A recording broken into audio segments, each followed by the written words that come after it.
আমাদেরই ছিল। আমাদের এই কাজটাকে ওনাকে একেবারে সহজ করে আমাদের সামনে উপস্থাপন করেছে। এই জন্য রাসূল সাল্লাল্লাহু আলাইহি ওয়াসাল্লাম বলেছেন, মানলাম ইয়াশকুরিন নাস লাম ইয়াশকুরিল্লাহ। যারা মানুষের কৃতজ্ঞতা আদায় করে না, আল্লাহর কৃতজ্ঞতাও তাদের আদায় হয় না। সেই হিসাবে অবশ্যই আমাদের সহজ আনোয়ার ভাই সহ, জাকিরা ভাই সহ সকলের কৃতজ্ঞতা আদায় করছি। প্রথমত কথা হলো, আমাদের যারা নেতৃবৃন্দ আছেন ওনারা কথা বলবেন। আজকে আমরা জানি একটা উদ্দেশ্য, আমাদের মূল মাকসাদ যেটা একটা কমিটি গঠন, সে বিষয়ে ইনশাআল্লাহ আলোচনা হবে, পরামর্শ করে এই কমিটি গঠন হবে। দ্বিতীয়ত, আমরা যে আজকে একত্রিত হলাম, ভাই শুরুতে একটু ইঙ্গিত করেছেন যে বিষয়গুলা দীর্ঘদিন আমাদের সবই ছিল, শুধু ভাষাটা ছিল না, বলার অধিকারটুকু ছিল, সব ছিল আমাদের সাথে।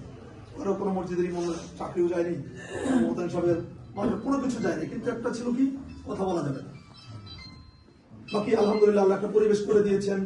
এবং শুধু আমাদের দেশে না, বিশ্বে কেমন যেন একটা পুরো বিশ্বটা ইসলামের পক্ষে চলে আসছে। এবং আমি যে আয়াতটা বলেছি, এখানে অনেক ওলামায়ে কেরাম আছেন, ব্যাখ্যার প্রয়োজন নাই, সাধারণ ভাই কিছু আছেন, বাকি মজা করা শুরু যে কথাটা বলতে চাই, আল্লাহ রাব্বুল আলামিন দুনিয়াতে রাসূল পাঠিয়েছেন বেশ কিছু মৌলিক কাজ দিয়ে। এর মধ্যে আল্লাহ রাব্বুল আলামিন এই আয়াতে কারিমের মাঝে একটা কাজের কথা উল্লেখ করেছেন, যে আল্লাহ ওই মহান সত্তা যিনি রাসূল পাঠিয়েছেন হেদায়েত দিয়ে, দ্বীনে হক দিয়ে, সত্য ধর্ম দিয়ে। কেন পাঠিয়েছেন? লিইয়ুযহিরাহু আলা দ্বীনি কুল্লি। পৃথিবীতে যতদিন কিয়ামতের আগ পর্যন্ত পৃথিবীতে যতদিন থাকবে, বিভিন্ন ধর্ম থাকবে, বিভিন্ন মত থাকবে, কিন্তু আল্লাহ রাব্বুল আলামিনের রাসূল পাঠানোর অন্যতম মাকসাদ হলো আল্লাহর দ্বীন যেন অন্য সমস্ত ধর্মের উপর গালিব থাকে, বিজয়ী বেশে থাকে। ধর্ম থাকবে, কিয়ামত পর্যন্ত ধর্ম থাকবে, শুধুমাত্র ঈসা আলাইহিস সালাম আসার পরে যতটুকু আমরা পাই, ঈসা আলাইহিস সালাম আসবেন, বাস পুরো পৃথিবীটা ইসলামের ছায়া তলে চলে আসবে, তখন আর কোনো কুফর থাকবে না। তারপরেই আস্তে আস্তে আস্তে আবার সবাই খারাপ হয়ে যাবে, কিয়ামত ছিল। তো বাকি কিয়ামতের আগ পর্যন্ত ঈমান এবং কুফর দুইটাই থাকবে।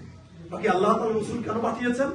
যাতে করে আল্লাহ রাব্বুল আলামিনের এই দ্বীনটা আল্লাহর জমিনে বিজয়ী বেশে থাকে, পরাজিত বেশে থাকে। এখন কি আমাদের এই দেশে সহ অধিকাংশ দেশে দিন কি বিজয়ী বেশি আছে না পরাজিত বেশি আছে? বলে 90% একটা দেশ আমাদের দেশ। আমরা আমাদের কথা বলি, বাইরের কথা বলি।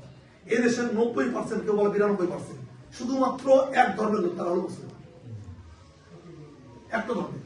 আর 8% হলো হিন্দু, বৌদ্ধ, খ্রিস্টান, উপজাতি, সব মিলে হলো মাত্র 8%।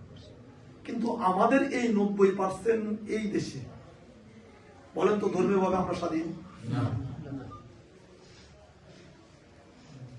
তাহলে আমরা এত সংখ্যায় এত বেশি হওয়ার পরেও আমরা কিন্তু বিজয়ী না, আমাদের দেশে বিজয়ী না ইসলাম ধর্ম। কিন্তু আল্লাহ তাআলা রাসূল পাঠিয়েছেন, এর অন্যতম মাকসাদ হলো, উদ্দেশ্য হলো আল্লাহ তাআলার এই দিনটা জমিনে বিজয়ী থাকবে। জমিনে বিজয়ী থাকলে লাভ কি হবে? আল্লাহর দিন যদি আল্লাহর জমিনে বিজয়ী থাকে, এর দ্বারা উপকার কি হবে? এই উপকারটা কি শুধু মুসলমানের হবে, নাকি মানুষদের হবে, না পুরো মাখলুকাতের হবে? আমরা এই কথা খুব ভালো করে জানি। অতীতে আমাদের সামনে একটা বাস্তবের নমুনা ছিল ইসলামী খেলাফত।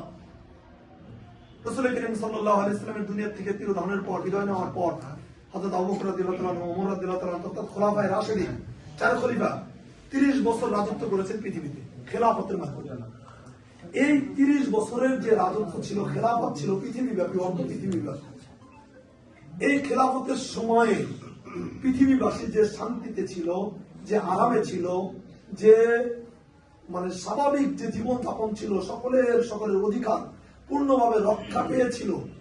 তার পরবর্তীতে অনেক পরাশক্তি আসছে পৃথিবীতে, অনেক ইজম, গণতন্ত্র, সমাজতন্ত্র, এরকম বহু তন্ত্র দিয়ে পৃথিবীকে শাসন করেছে। কিন্তু কোথাও তার নজির আছে? তার ধারে কাছেও আছে? এই জন্য খেলাফত যদি কায়েম হয়, পৃথিবীতে যদি আল্লাহর দিন বিজয় থাকে, এর দ্বারাই শুধু মুসলমানরা উপকৃত হবে এমন না, ইহুদি, খ্রিস্টান সবাই উপকৃত হবে। শুধু তাই না, পশু পাখি। আমরা জানি আইয়ামে জাহিলিয়াতের যুগের যে অবস্থাটা ছিল, ইসলাম আসার পর, রাসূল আসার পর, সেই আইয়ামে জাহিলিয়াত, যারা উটকে পানি খাওয়ানো, উটে